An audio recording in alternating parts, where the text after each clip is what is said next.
Well, we said that we had a special guest here, and guess what? We have a dog in the house. Local dog trainer Canine Karma has partnered with LC4 to create Rescue University. So the idea here is to make the dogs get the skills that they need to become a little bit more adoptable. And guess what? We have owner Tina Ferner and trainer Bryn Parker with us, along with Sue and our special guest Bella. So thank you all for being here.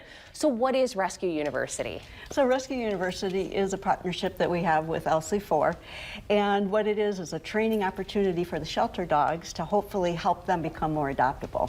We've been doing it for about a year, and volunteers bring the dogs in, about an hour of training, gets them out of the shelter stress, and we like to train certain skills that will help them become more adoptable, like sitting upon greeting, sitting upon getting food, just like impulse control sorts of things. And then we do some handling at the end to help them be in real life, like people are going to handle them over the top of their head, things like that. Okay. So just basically to help them get out, de-stress, and get adopted. You know, we've talked about that time and time again, that when you go into any of these shelters, many of the time, you know, all the dogs are barking. There's a lot of anxiety. They've been dropped there, whether they're a stray or, you know, they've been on their own. So that's stressful in and of itself. Mm-hmm. Yeah. And has this program helped? I would say so, Yeah, yeah. definitely. So in the past year, we've got about 30 volunteers that, you know, make this program possible. They're wonderful. We've had the opportunity to work with about 60 dogs in the year that we've been doing this, 75% of which have been successfully adopted. That's great. To loving homes, and the rest of them are either in the shelter environment or in a foster home, waiting to find their perfect forever family. I love that. And we have little Bella over here. I'm assuming this is Bella. Yes. Yeah. Hey, she could have been Sue, right? And so we have Bella here already showing off all of her amazing skills. So I know that you are going to show us a few things that she can do. Maybe you guys can kind of walk us through some of the things that she has learned. Obviously, you have a little pack of treats, I'm guessing, a little bit of treat motivation here to make it work. So Yeah, so we use only positive reinforcement type of training, no shot collars, no prong collars, no punishment-based training. And Bella was actually from LC4, and Sue adopted her when she was about 8 months old, and she's 8 years now. And Sue has worked a lot, very hard with her.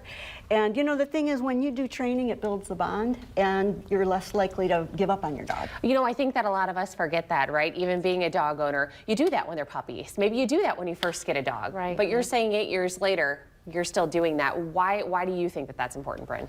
Oh my goodness, you can never learn too much. You can never stop learning, right? I think it keeps the dogs engaged and growing and building that connection, and it's not just puppies that need training. Okay. Right? So we saw Bella sitting, we saw her waiting, we saw her going for the treat. So how does this play into things? Is this a place? Show me what you got, Bella. It's all you, girl. Get on. Sit. Oh, High five. Good girl. I love that. Belly touch. But you know what?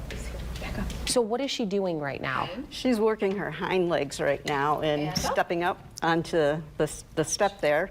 It's a nice little fitness move, but it also keeps her brain engaged. So all the mental stimulation is very tiring for dogs as well. Okay. Yeah. And then she knows that, I mean, I can see her almost focusing not only on you, but also that little lime green treat bag.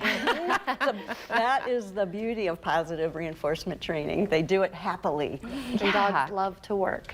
So that's the other thing that you bring up. You said that the dogs love to work, right? Yeah. We've heard this time and time again, and we have all of those working dogs, but you're saying that our average dog that we have at home should be doing some sort of mental engagement like this? Yeah. Absolutely. Yeah. So they really have a daily need for exercise, physical exercise and mental stimulation.